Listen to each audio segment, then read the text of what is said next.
Maybe you should, because goodness knows that we are tired of having people like you coming into our spaces crying to us about it every single chance you get.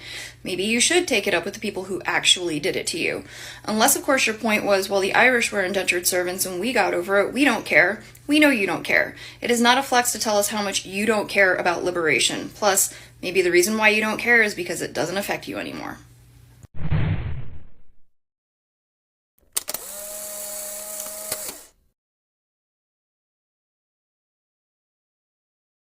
Hello everyone, welcome back to the channel.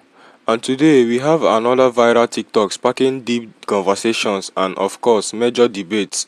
An Asian woman recently went viral for admitting that she doesn't understand the white experience with racism and she's actively asking for insights.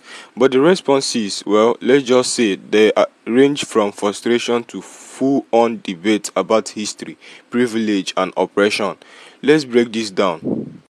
So, I'm going to go ahead and openly admit that I am completely ignorant about the white experience with racism, and I'm sure that is painfully obvious to a lot of you. Now, I know that I'm always telling other people don't be lazy and entitled, the internet is free, look things up on your own, but it's not that I haven't tried to engage in my own research. I have literally searched, how do white people experience racism? And unfortunately, not a lot of information comes up. Most of it is articles questioning whether white people can experience racism, or articles about the myth of anti-white racism. However, I of all people know that the dominant narrative is not necessarily accurate because it is often pushing a harmful agenda. So because there is that dearth of information on the internet, I was wondering if you could please help me understand, how do white people experience racism, and what does experiencing racism look like from your perspective as a white person? And also, can you help me understand, if white people experience racism, why are there not more of you who are working to dismantle racism? Because what I've noticed is I'm often told that white people do experience racism without any specifics, and in the context of either gaslighting or upholding the racism that other people experience. Whereas with most people of the global majority, when we share similarities and differences in how we experience racism, we use that information to increase our work to dismantle racism.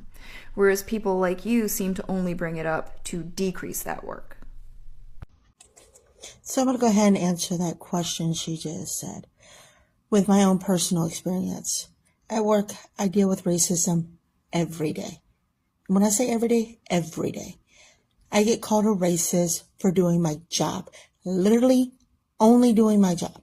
My job is to observe and report. My job is to make sure you sign in, do what you need to do. That is my job. What do I get in return? You're a racist. It's what I get every single time. Like, dude, seriously, I'm not a racist.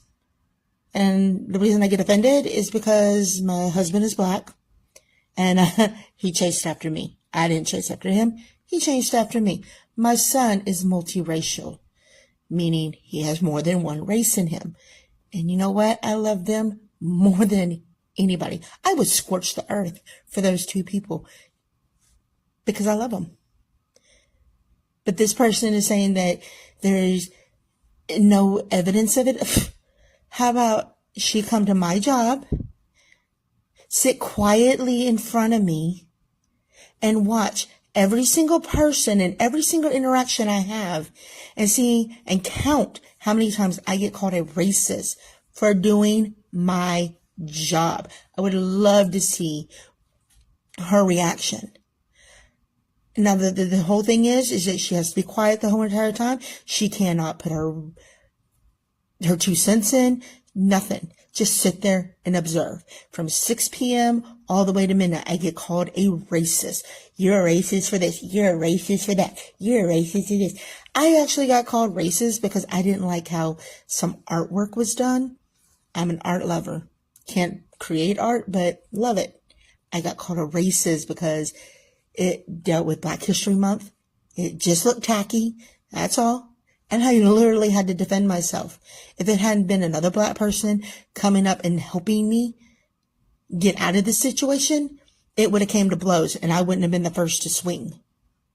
That's how bad it is. I get called a racist when I don't want to deal with the drama of my job. If I don't let someone not sign in, you're racist. You treat black people this way. Asian people have done it too. Just very, very, very, very probably maybe less, half of a 1%. So it's pretty okay. You have my car towed because you're a racist. Dude, I have nothing to do with parking or towing. So I don't even know how that was even possible. So this chica either needs to get out of her bubble or she's lying. One or the other. She can choose which one it is. So I'm going to make the story time as quickly as I possibly can. When I was 11, my mom married a Mexican man. And everything was fine at first when they were dating. But once they actually got married, his whole family flipped.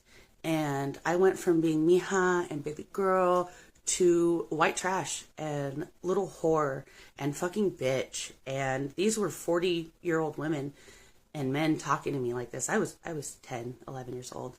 And these were my tias and tios.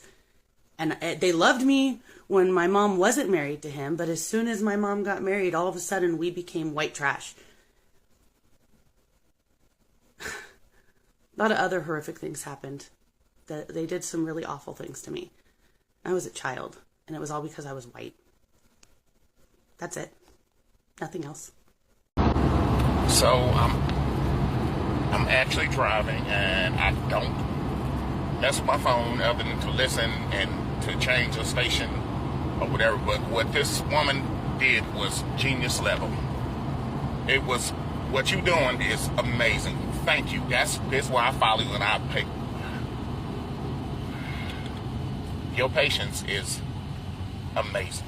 And the way you can step back and do the things you do and just dismantle arguments, because you didn't even dismantle his argument or their argument. You just put them in a place where they would have to realize they are wrong and dumb.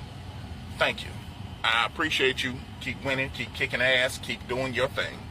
Just as water is not wet because it can't do to itself what it does, white people cannot experience racism because we created it. Alright, this TikTok video is bringing up a conversation that a lot of people either avoid or get defensive about, and that is whether white people experience racism. And if so, why their discussion seems to serve a different purpose than those of other racial groups.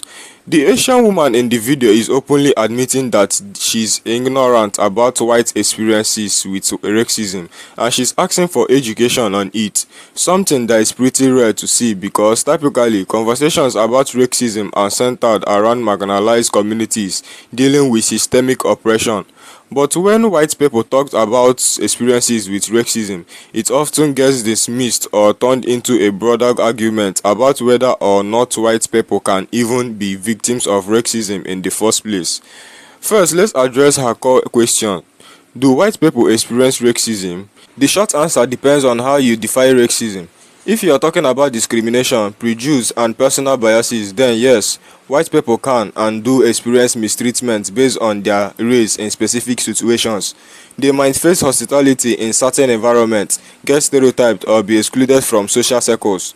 But if you define racism as systemic, institutionalized oppression, the kind that affects access to jobs, housing, education, healthcare, and legal protections, then the answer is no, because white people still hold societal privilege and power structures largely favor them.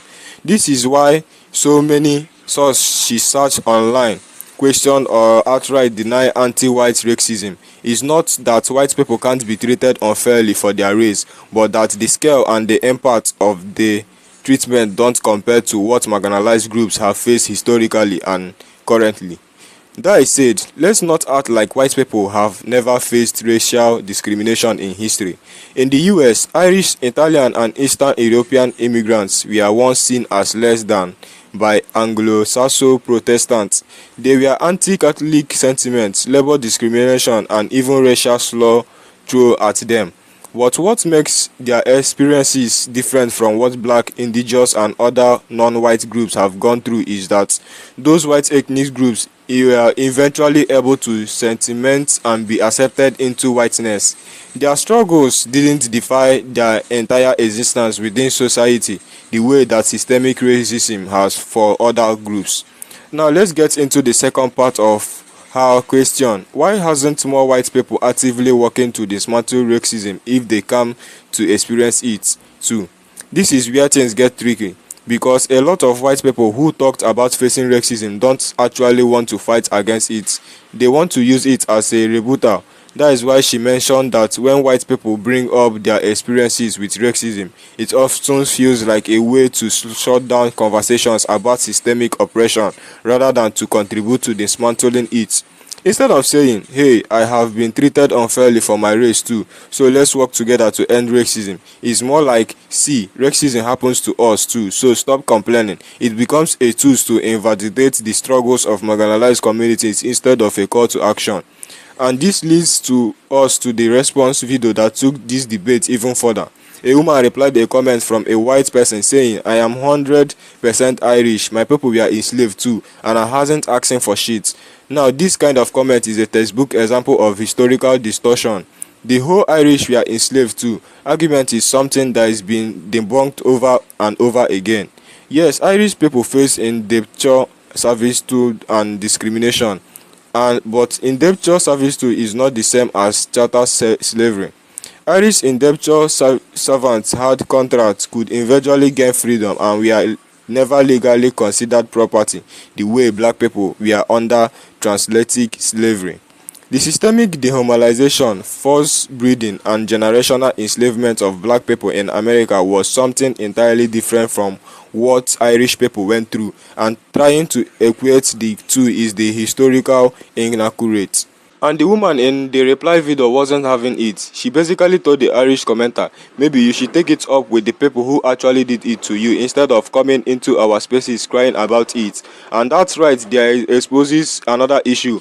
Why is it that white people who claim to have faced historical racism always seems to bring it up when black people or other marginalized groups talk about their struggles? Why isn't this energy directed at the system that actually created the problem? If your people were mistreated, why hasn't you confronting the institutions that allowed it instead of using it as a talking point to downplay model racial justice movements? The reality is, a lot of white people who makes this argument don't actually care about fighting oppression. They are not bringing up Irish struggles because they genuinely want to discuss historical injustice. They are doing it as a defense mechanism, a way to say, "Look, we suffered too, so stop talking about racism." But the thing is, other groups who have suffered oppression, like indigenous people, black people, and many Asian communities, don't just bring up their history to shut down conversations. They use it to fuel activism, to demand change, and to push for a better future. That is what the Asian woman in the original video was pointing out. When marginalized communities discuss their experiences with racism, it's usually to educate, unite, or fight back. But when white people bring up their experiences, it's often to deflect or dismiss. This is why her TikTok resonated with so many people, because she is pointing out a fundamental difference in how racism is discussed between white and non-white communities. When white people say they have faced racism, they rarely use that experience to advocate for racial justice. Instead, they weaponize it against people of color, as if to say, "See, you are not the only ones who suffer, so stop complaining." But if they really wanted to dismantle racism, they would be standing alongside marginalized communities, not using their past experiences as gotcha moments to silence them. And let's be real, when white people do experience racial prejudice, they usually not at the hand of institutions with real power. They are not being redlined out of housing, disproportionately sentenced in court, or systemically excluded from job opportunities. Their experiences tend to be individual acts of biases, not institutional barriers. That doesn't mean it's not wrong, but it doesn't mean the impact is fundamentally different. At the end of the day, this whole conversation boils down to a simple truth. If you have experienced racial discrimination, the logical response should be to fight racism, not to deny it. But for many white people, bringing up their struggles isn't about fighting racism. It's about shutting down discussion that make them uncomfortable. And that is what this Asian woman is calling out in her video. She's not denying that white people can face racial discrimination. She's asking why the response to it is often so different from that of marginalized communities. And based on the reactions, that is a question a lot of people don't want to answer. Thank you for watching, and let's continue this conversation in the comments below. Let's all share our thoughts and perspective with one another. Don't forget to like, subscribe, and hit the notification bell to stay updated on this story and more. I will see you in the next video.